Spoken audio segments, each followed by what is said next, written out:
சினேகன் அவர்களுடைய அப்பா சமீபத்தில செஞ்சிருந்த ஒரு சில விஷயங்கள பார்த்து, சினேகன் பயங்கரமா ஷாக் ஆகி கண்ணீர் விட்டுருக்காரு அப்படிங்கிற தகவல் தான் சமீபத்தில கிடைச்சிருக்கு.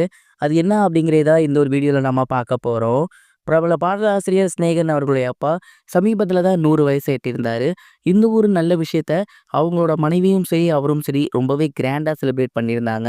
தொடர்ந்து அவங்களோட வீட்ல இன்னொரு நல்ல விஷயமும் நடந்திருந்துச்சு. கன்னிகா அவர்கள் இரட்டை குழந்தைகள் பெற்றெடுத்திருந்தாங்க. 2மே பெண் குழந்தைகள். இந்த ஒரு விஷயத்தையுமே ரொம்பவே கிராண்டா செலிப்ரேட் பண்ணியிருந்தாங்க.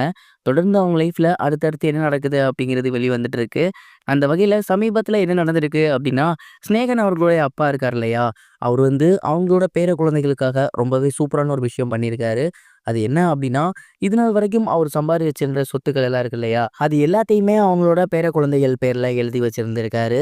அண்ட் இந்த ஒரு விஷயத்த பார்த்துட்டு சினேகன் அவர்கள் அதிர்ச்சி ஆகிட்டாரு. "ஏன் அப்பா இந்த மாரிலாம் பண்றீங்க?" அப்படிங்கிற மாரி அவர்கிட்ட கேட்க, அதுக்கு சினேகன் அவர்களோட அப்பா என்ன சொல்லியிருக்காரு அப்படின்னா, "நீ சரியான நேரத்தில பண்ண வேண்டியதெல்லாம் பண்ணியிருந்தீன்னா, நான் பேர குழந்தைகளோட நெறைய நேரத்த செலவிட்டிருப்பேன். அவங்க கூட கொஞ்சிருப்பேன், விளையாண்டுருப்பேன், அவங்கள தூக்கிட்டு கடைக்கு போயிருந்திருப்பேன்.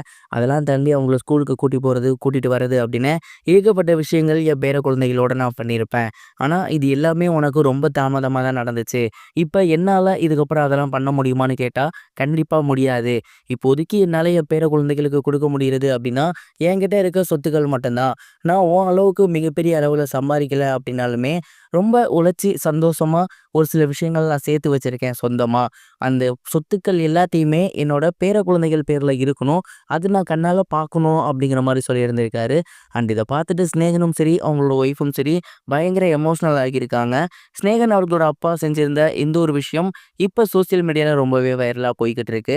இத பத்தி நீங்க என்ன நினைக்கிறீங்க? உங்களோட தாட் என்ன அப்படிங்கிறத மறக்காம கமெண்ட் பாக்ஸ்ல ஷேர் பண்ணுங்க. இது ஒரு புறம் இருக்க ஆக்டர் மணிகண்டன் அவர்களோட நடிப்புல சமீபத்தில வெளிவந்திருந்த படம் தான் குடும்பஸ்தன். இந்த ஒரு படம் பார்த்தீங்கன்னா, ரசிகர்கள் மத்தியில மிகப்பெரிய ஒரு வரவேற்பு பெற்றுச்சு அப்படின்னு தான் சொல்லணும். கிட்டத்தட்ட படம் ஆரம்பிச்சதுல இருந்தே முடியிற வரைக்கும் சிரிச்சுக்கிட்டே தான் இருந்தாங்க.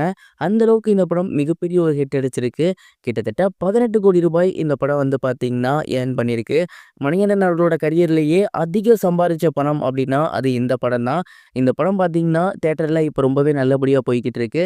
இதோட ஓடிடி ரிலீஸ் எப்ப அப்படிங்கிற அனௌன்ஸ்மென்ட் சமீபத்தில வந்திருக்கு. இந்த படத்தோட ஓடிடி ரிலீஸ் பிப்ரவரி 28ஆம் தேதி வரப்போகுதாமா. பிரபல ஓடிடி நிறுவனமான ZEE5 தான் இந்த ஒரு படத்த வாங்கியிருக்காங்க. அதனால இந்த படம் ஓடிடிலயுமே மிகப்பெரிய அளவுல ஹிட் அடிக்கும் அப்படிங்கிற மாரி எல்லாருமே பேசி வந்துட்டு இருக்காங்க. மணிகண்டன் அவர்களோட ப்ரீவியஸ் மூவியும் சரி, இந்த மூவியும் சரி எல்லாத்துக்கிட்டயுமே மிகப்பெரிய ஒரு ரீச் ஆயிருக்கு. நல்லபடியா ஹிட் குடுத்திருக்காரு. இதே மாரி இவரோட அடுத்தடுத்த படங்களும் இருந்தா ரொம்பவே சூப்பரா இருக்கும்னு தான் நான் நினைக்கிறேன். நீங்க மணிகண்டனோட படத்துல எந்த படம் புடிச்ச படம்னு நினைக்கிறீங்க? அத கமெண்ட் பாக்ஸ்ல ஷேர் பண்ணுங்க. இதுவரைக்கும் கனெக்டிங் டிவிக்கு சப்ஸ்கிரைப் பண்ணனா மறக்காம சப்ஸ்கிரைப் பண்ணிக்கங்க. உடனடி அப்டேட்ஸ் பெறுவதற்கு நோட்டிஃபிகேஷன் பெல்லையும் கிளிக் பண்ணிக்கங்க.